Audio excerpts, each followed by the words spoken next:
Let's not just talk. We want to help you find that place. And if every one of us does that, just imagine the difference that's going to make. And we'll have so many volunteers, we won't know what to do with it.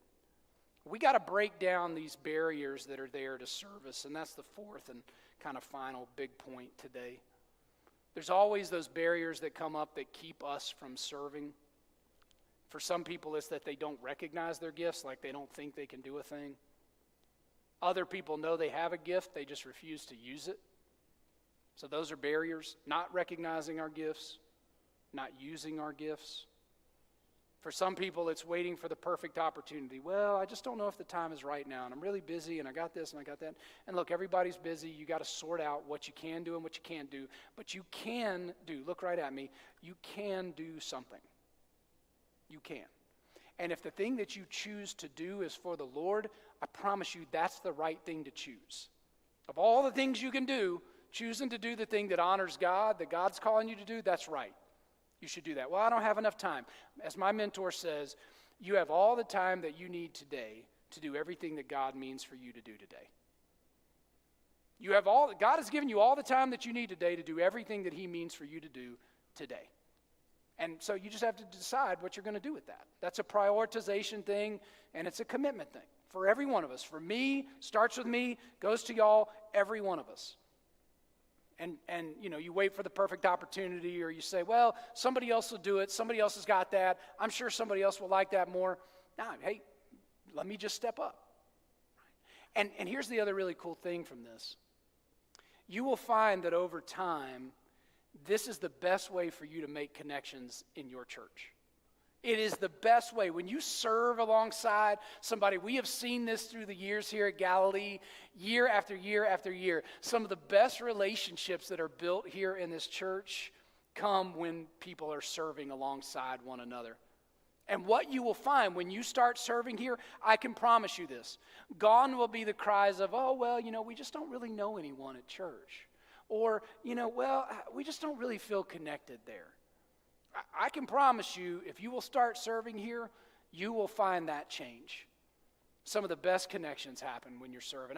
Matter of fact, I saw it. I came in, we were taking down the Christmas decorations, which, by the way, is my absolute least favorite thing to do. In the whole world, that might be on the top of the list.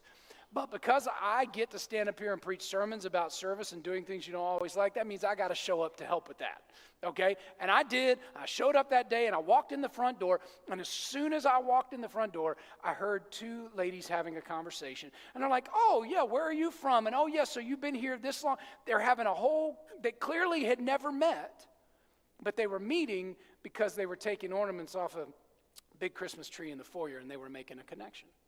That happens because they said yes to service. You will find and you will build some of your best relationships when you say yes to Jesus in that.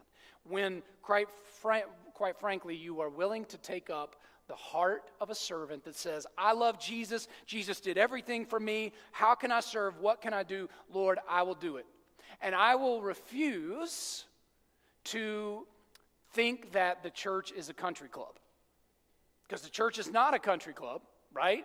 This is not a place where we just come and get our needs met. This is a place of all places where we say, what needs to be done? How can I do it? How can I serve in the name of Jesus? I want to do it.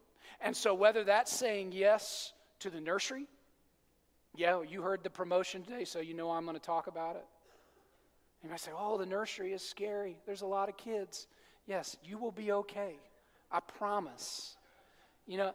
I went in there on a Sunday. I think Brennan was preaching that Sunday, and I said, look, it's the same thing with the Christmas tree thing. If I'm going to ask y'all to do it, I better know what that looks like. And so I went in there on a Sunday while he was preaching, and I sat in there and played with the kids. Man, we had a blast. Kids were great. They were sweet. Had a little lesson. I ate some of their food, like the snacks. I was stealing the little animal crackers. I love those things, right? I was eating some of those. We had the best time. It was great. I sat on the floor. I can't sit crisscross applesauce because my legs don't bend like that anymore. But it was fun, right? And the ask, you're like, yeah, Nick, well, you're not doing that all the time. That's true. But even for y'all, if we're asking you to serve, we try to make that reasonable because if all of us do it, heavy work becomes light work. So then, right, once a month is the ask for that. And so here's what would be so cool this week is that if Andrea has so many people, I hear back from her later this week and she's like, oh my goodness, I have so many people that want to help, I don't have a spot for them. Wouldn't that be awesome? And here's the cool thing, you can actually make that happen. You can take what we've talked about today and turn that into reality. Maybe that's the space that gets your yes. Maybe it's greeting out front. Maybe it's serving in the coffee bar. Maybe it's working with our kids ministry, right? That's awesome too.